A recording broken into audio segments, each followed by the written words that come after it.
Hi, welcome to this week's edition of Live Well with Barrie. This week on the sofa we have Martin Gordon. We're not only, well, what are we? We're friends now, I think, after 25 years, is it? Oh, all right then.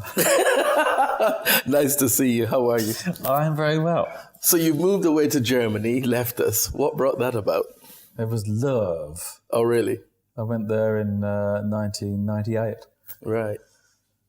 And and stayed there in Berlin. Berlin, because it was so, compared to London, well, compared to my experiences of London, right? It was so much nicer, and it's much smaller. Okay. And it's full of things like lakes and forests and space. Fresh air. Fresh air. They control the emissions. Well, there's been a few problems recently with Volkswagen, but no tall buildings. Oh, really? The building regulations keep the buildings at 4 at a certain level. 4 stories. So there were no dark streets in the entire city. Well, there are some exceptions, Potsdamerplatz, and right? And the big commercial centres. But as a rule, there's sunlight in every street, and the streets are much bigger, so you can get the tanks down them. So there's a kind of hidden benefit to all that. Now, we came together, as I said, 25 years ago, with music. When did you first dabble in music? What was your first experience deciding, well, this is where I want to go in my career path? Well, they're two separate things, I guess. I mean, when I was at school, I did music. Right. Learned to play Spanish guitar and bits of piano and stuff. And then, but it wasn't until I left college that I thought, okay, maybe I could do something. Because by that time I'd become a bass player. Right. And it seemed to be quite easy if you were any good to get a gig as a musician, because in those days there was this newspaper called The Melody Maker. Oh my God, that's going back. And they would put adverts, thank you. That's going back. But they would put adverts in the back, and it would be very kind of blatant. They wouldn't say things like, name group requires bassist. It would be very open, and they would say, Roxy Music needs a bass player. And then the other one was Supertramp wants a bass player, and the other one was Sparks wants a bass player, these 3 bands. And all part of our growing up history. Top of the Pops, right? You know those names. Absolutely. I mean, all 3 went on to greater or lesser success. And I actually applied to all 3. Right. And I got an audition with all 3, amazingly. So who was that? The Tramps? No, Supertramp. Supertramp. Roxy Music. Roxy Music. Oh, okay, Brian Ferry. Brian Ferry, Roxy Music, and that was all, this was all around the same time, 1973. And you said that live on air, 1973. I've got no shame anymore. And I went for an audition for all 3, and I got one of them. Which was the Sparks. Yeah. I said, they are not the Sparks. They're not the... I should correct you. Okay. Yeah, just Sparks. It's generic. Right, so we all know the hit, right? Yes, from indeed. Sparks. The hit, and then the minor hit, and then the big silence for the rest of the career. So the big hit was? The big hit, as we know, was This Town Ain't Big Enough for Both of Us. Right. Yes. I vaguely remember the video, 4 faces. 5. 5 faces. Have I cut you out already? You have. Yes, it was like a... No, I don't think that's the Sparks video. I think you're thinking of the Queen video. No. With the 4 faces in half shadow. No? Really? Yeah, because the Sparks video was... it was all about... It was shot in the Bewley Motor Museum on the South Coast. And for some reason, some people were in the shower. The singer was in the shower. And then there was lots of running along beaches. And there was lots of me blowing the singer's head off with a double-barreled shotgun, which I enjoyed doing that enormously, but unfortunately it wasn't the but real Sparks, life. they were brothers, right? Were they Two brothers? of them were brothers. Two of them brothers. And they were kind of eccentric. They were to say eccentric, the and they had released 2 albums already, because it was an American band. They were Californians. Right. They'd released 2 albums, and the albums were spectacularly unsuccessful in America. And they met somebody while they were touring Europe, and this somebody said, "Oh, well, why don't you come and live in my house, and I think I can get you a record deal." Okay. And they decided that should be done as a duo, as just the 2 of them, and they would get a new band instead of bringing the whole of the old band. Right. So they got a new band with new people, and as a result of the new people, the stuff sounded different, Right. And as a result of the stuff sounding different, because the songs are very good and the performance is very good, and then it worked, it suddenly worked right out of the gate, as they say. So the album came out on the back of a number 2 single, and it was all instantly successful. Yeah, that's a big tune from our growing up times. Yeah, I mean, so. You look forward to looking at that on top of the post to see these 2 weird guys standing up on stage that looked dead almost. Yeah. They were almost lifeless. It was weird. Yeah. And it was kind of mass market weird, which is very good. And it was... Well, for the time, that was quite innovative, because now stuff like that is all over. Yeah. But for 1974, that's groundbreaking. Weird. That's right. And, I talk to a lot of people who have the same reaction. That was a really significant moment in the. So where did you grow up? Where did you grow up? Well, I grew up in Hitchin. And I was born in Ipswich, and then my parents moved to Hitchin, Hertfordshire. Right. Are you from a musical family? Are they a musical family or? Not remotely, I would say. Although my father used to play Gilbert and Sullivan a lot. On the what? House. No, I mean records. Oh, records, right, okay. Which, weirdly enough, and of course, I don't know how it was for you, but I always resented enormously anything that my father tried to get me interested in. Books, music, humour. And now, funnily enough... Well, we all know humour is your forte. Come on. And all the books that he tried to get me to read and which I refused to read, of course, are all at home in my collection. In your house now. And I even, 2 years ago, I even made a Gilbert and Sullivan album of only Gilbert and Sullivan songs. So... well, they do say we actually turn into our parents whether we like it or not. Yeah, no, I would deny that. We always do. Case. We still deny it. Yeah, I mean, I'm only speaking about his taste. I'm not talking about his values. That's an entirely different thing. So no, not musically. Not a musical family, really. Not a musical. So you're the one that broke the mold. Yeah, the rest career-wise. of them are, I mean, I have one sister who is musical. Right. And her children are all musical. But you're the only one that really did it as a career. Yes. All right. So what came after the Sparks? Because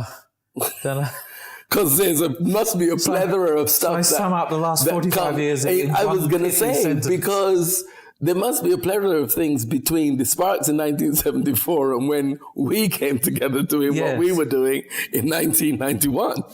Okay, well, to make it a thumbnail sketch, the 70s was groups. After Sparks, I formed a group called Jet, and then a group called Radio Stars. And Jet wasn't... Radio Stars, okay. Yeah, Jet wasn't very successful, but the same... We just basically changed our name and changed our trousers and became Radio Stars. And then... Humour is this guy's forte. He doesn't even have to try.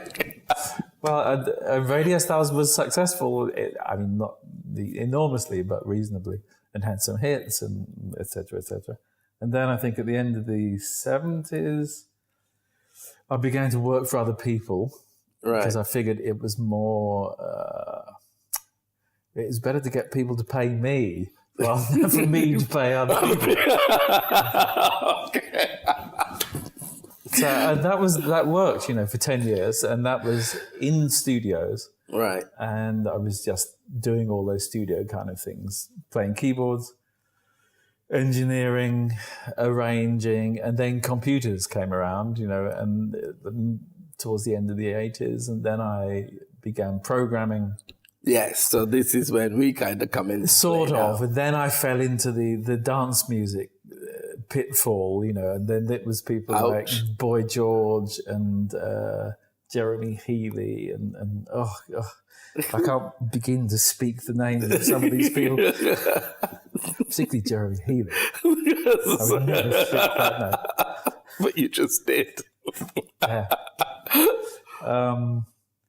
And then, as a result of some people I met at that time, then at the beginning of the 90s, I got an offer to go and work in Bombay in India. Now that's it, because I can always remember when we kind of met. There was this. Yes, you'd just come back, and there was a great Indian connection. That's right. Well, it was actually Boy George is one of the people who was in Bombay during this recording session. Right. And so in a weird way, it was kind of the same people, but we all just moved to Bombay for 3 months.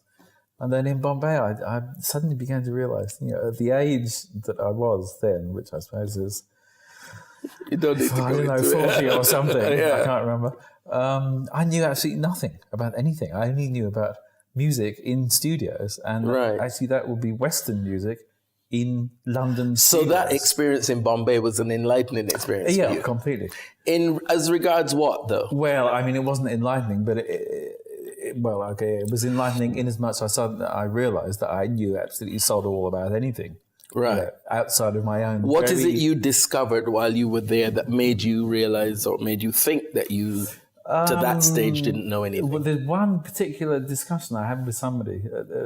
In the travelling party, there was a journalist who was reporting on the thing, but he was also something of an academic. And then I arrived in Bombay, and I felt weirdly at home because it reminded me of Hackney. It's Bombay, high rises, and it's all kind of chaotic and nothing works, and the streets are full of mud, and I thought, I've from been home here to home, before. home to home, and I realised that I felt extremely comfortable.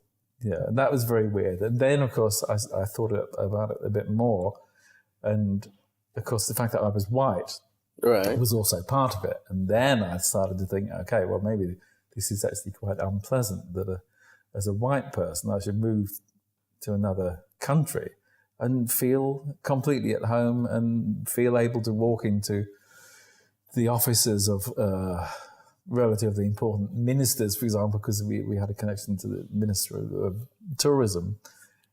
So what was all that? I tried to kind of unpick it, All right. And what did you come up with? And I explained it to this guy who was part of the party, and I said, what is this? How on earth can I?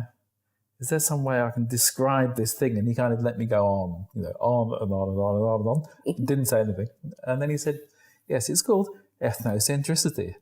And I said, Jesus, that sounds right. Where does this term come from? And he said, well, this is anthropology. This is social anthropology. And that was the kind of key moment. Right. And then when I came back to London after the recording finished, it was a good 3 or 4 months, in the same place, in the same small village suburb of Bombay, Juhu Beach.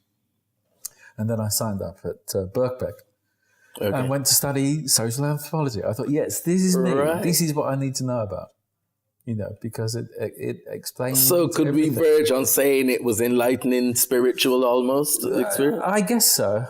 I mean, I'm a bit nervous about spiritual, but yes, it was enlightening in that I suddenly saw something in yourself that you recognized that you thought you wanted to investigate further. Yes, I guess so. I mean, in my terms, it was, I really don't know anything. And actually, I thought I did know quite a lot. I get what you mean. You mean about anything about life rather than music as such. Exactly. Yeah. So I thought I needed to, explore the bigger picture. So what were you recording when you were there for the 3 months? There was a group called, what was it called? The West India Company. Okay. Because you said Boy George was involved? Boy George was singing. Asha Bhosle was singing, the enormously famous Hindi film singer. And I tell you, all these people were playing who I didn't know who they were, of course. And then, it's 10 years later, I discovered You realize, who I they can't were. believe I was working with this. Sultan Khan, the world's finest sarangi player. Hari Prasad Chaurasia turned up as a session player and played flute. And it was astonishing. Yes. Why am I telling you that? So that brought us to when we met now, because as you said, you'd just come back from Bombay. That's right. Then I came back from Bombay. Then I discovered this London agency somehow who would book session musicians. Right. And I thought, okay, well now it's time to kind of refresh the CV with all these names, from over the years. And so I delivered a kind of funky CV to these people. And then they said, oh, yeah, as well as session playing, and I got a good number of, I got quite a lot of work out of them playing George Michael, all this stuff. They also said, would you be interested in doing television performances? And I said, why not? What do I have to do? And what do I have to lose? Nothing. Well, yeah. Exactly. And so then I embarked on this bizarre 10 years almost. Was it really? Well, until I went to Berlin. Right. I was working in that field. Well, okay, not at least 5 or 6 years. Right. Where my main bread and butter was pretending to play music on television. And that's where we met. Yes. Fortunately, you'll know that my mic was a live mic. Okay. Well, I didn't know that. I was quite surprised, actually, because mine was certainly But when I was surprised was when I then realized that you were actually a bass player, because I'd always only ever seen you playing keyboards. Well, that's the thing, yes, because my keyboard playing is embarrassing to say the best. Oh, behave. We worked together after that, and you were magnificent on the keyboards. Plonky. Although didn't we play live once in Monte Carlo? Yes. In a club? Yes, many times. I think I was playing organ or something. Looked like an organ anyway. But yeah, so we did do some live things, but the bulk of it, to me, I mean, which is what they call playback. Except with playback, with one exception, it was always playback, and I never had to learn the songs. Thank God. Otherwise, I wouldn't have lasted. So that went up. Who were you working with after that? Bands? Oh, there were a lot of girls. Mostly there were girls. There was Vanessa May, the strumpet violinist, the fake skier. You may remember. Who else was there? Oh, oodles of them, really. I think I've managed to. Kylie, of course. Kylie, yeah. There I did really, I played a grand piano live at the Prince of Wales award ceremony at the O2. But, of course, it wasn't mic'd. So it's the same vibe. So then when you went to Germany, what have you been doing since then? Yes, but let me just tell you there is one story which really sums up the complete idiocy of this miming playback thing, which was with a violinist. And we were performing miming somewhere, I can't remember where. And she was playing Toccata and Fugue, in D minor, the Bach piece. And all this stuff. It was very complicated. But they said to me on the plane on the way out, do you know this piece? And I said, yeah, sure. Meaning, well, I've heard it. And I assumed that that's what they meant. So do you know it? Have you heard it? Of course, everybody knows that piece. You didn't think they meant to to play. Well, no, but I knew that this was going to be playback. It was going to be playback. They told me at the agency. So then we went into a camera rehearsal, with full dress and stuff. And then the cameras, they see who's going to be doing what, so they know where to be. And so we were rehearsing away, and suddenly there was this incredible screaming from the back of the hall. Stop, stop, stop! And this woman barrels down the aisle, rushes over to me and says, what do you think you're doing? And I said, what do you mean? It was her mother, who was also her manager, who was also a classical pianist. Right. All three rolled up together. Mother, manager, and classical pianist. Failed classical pianist. And living her life through their daughter. Precisely that. So what are you doing? And I said, well, I'm miming Bach's Toccata and Fugue in D minor. And she said, but you are miming it in the wrong key.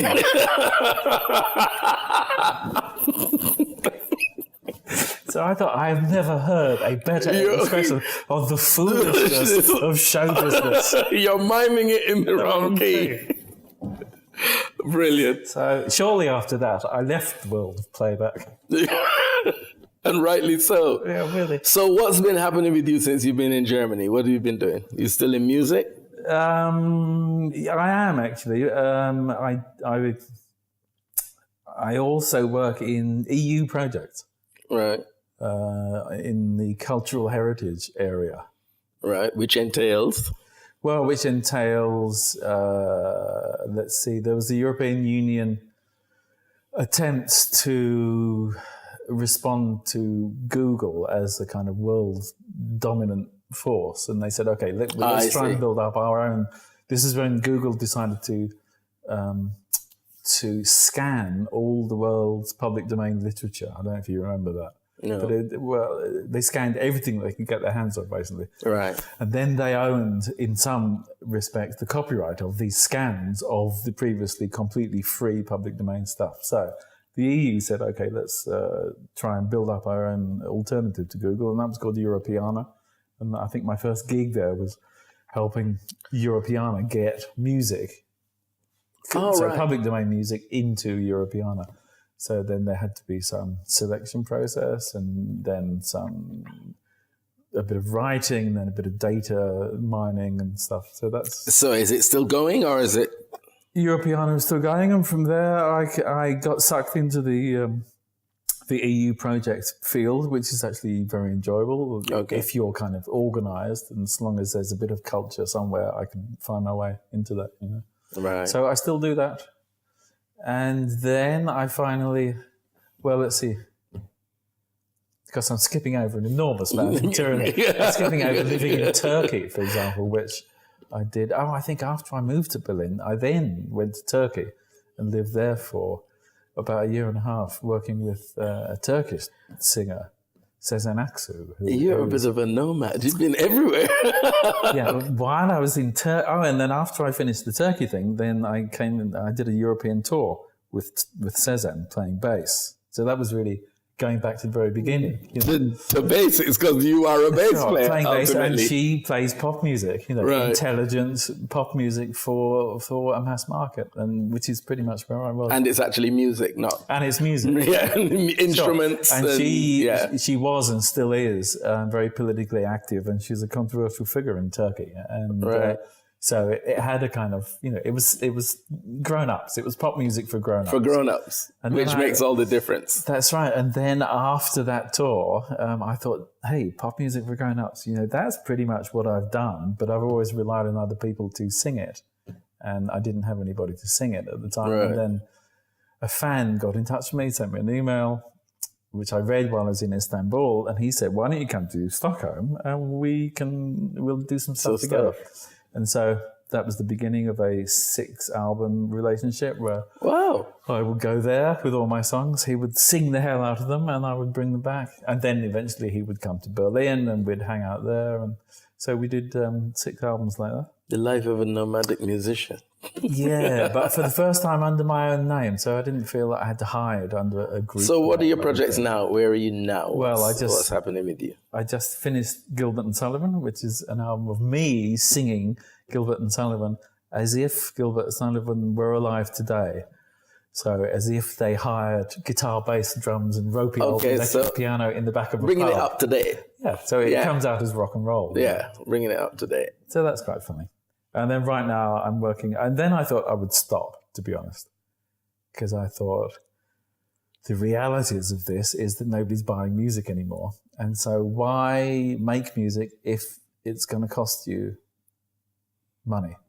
Really? I had to, not enough people buy my music at least. Right. And there's no point in me performing live because nobody would come and see.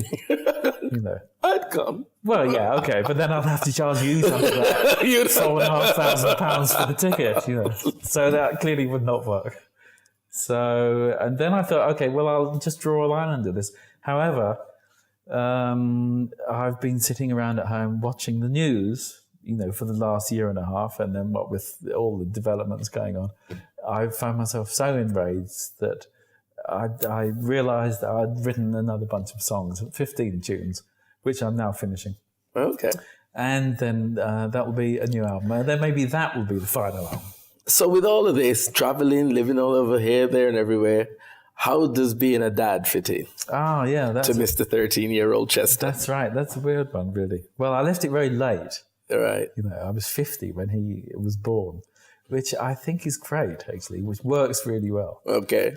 And it fits in perfectly. He's very funny. Well, it's in the genes. I mean, come on, that's hereditary. If he's your child, he's got to have that. I accused him yesterday of stealing all my lines. Already at 13. Really, it's incredible. But he's been brought up, with a lot of music. His mother is a classical musician, and I'm a kind of pop musician. And so he loves the Beatles and he loves Bach. And an anthropologist. Yeah. He's got a lot of world of knowledge there at his fingertips already. He tells me that one of his great pleasures is analysing, and his classmates say to him, "Oh, Chester, you're always analysing stuff." That's so in other great. words, he's got that as well. That's great. So it actually works really well. So you're loving living in Germany? Yes. You don't think you would ever come back to London? I don't. No. I mean, London was always very stressful. I think if you got an enormous amount of money or some kind of life support system that would replace an enormous amount of money, then maybe it works. But to be honest, the comparison, like I said, between London and Berlin is there is no astonishing. comparison. The only problem with Berlin is it's full of Germans. You can't say things like that. If you can overlook the Germans, you can't say you things have like a great that. time. You can't say things like that. Although I am German, of course, myself. No. Well, there we are. Yes. You've changed your nationality. Yeah, I've still got both. All right. So I'm still. So with all that's been going on in your life, what do you do to take care of you? Because with all the stresses and the chaos and what do you do to bring yourself to an equilibrium that just keeps you sane, shall we say? I drink enormous amounts of red wine. Different kind of interview completely. Well, I used to look after that stuff. Actually, around the time of the anthropology escapade, the beginning of my, the dawn of civilization in the 90s. Right. Then I also did, I discovered, I have difficulty saying the word spirituality for some reason. But I can see. I'll say it. Spirituality. And I ended up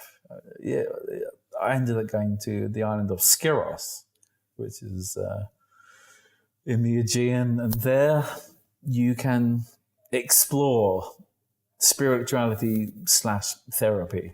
Right. So it ranges from the really bonkers kind of rebirthing therapy up to, Freudian Gestalt 2-chair therapy. Right. Under the kind of umbrella of spiritual regeneration, I guess. And that was very helpful for quite a long time.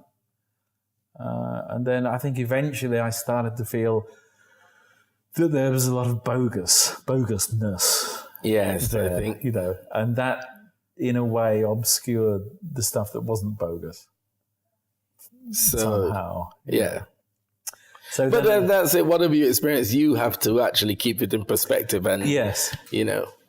And I do. I'm aware increasingly recently that I'm not sort of dealing with that side. Right. With that spirituality. Yes, side. you need to deal with it though. Yeah, it's important. It's important. Because you can't sit at home and drink red wine every night for years. Exactly. You find you won't need to drink the red wine. Yeah. You see, that's the thing. Yeah, well, I enjoy it though. Martin, thank you for joining us. It's been a pleasure. Always lovely to see you. We must do this again. We will. Thank you for joining us. See you next week.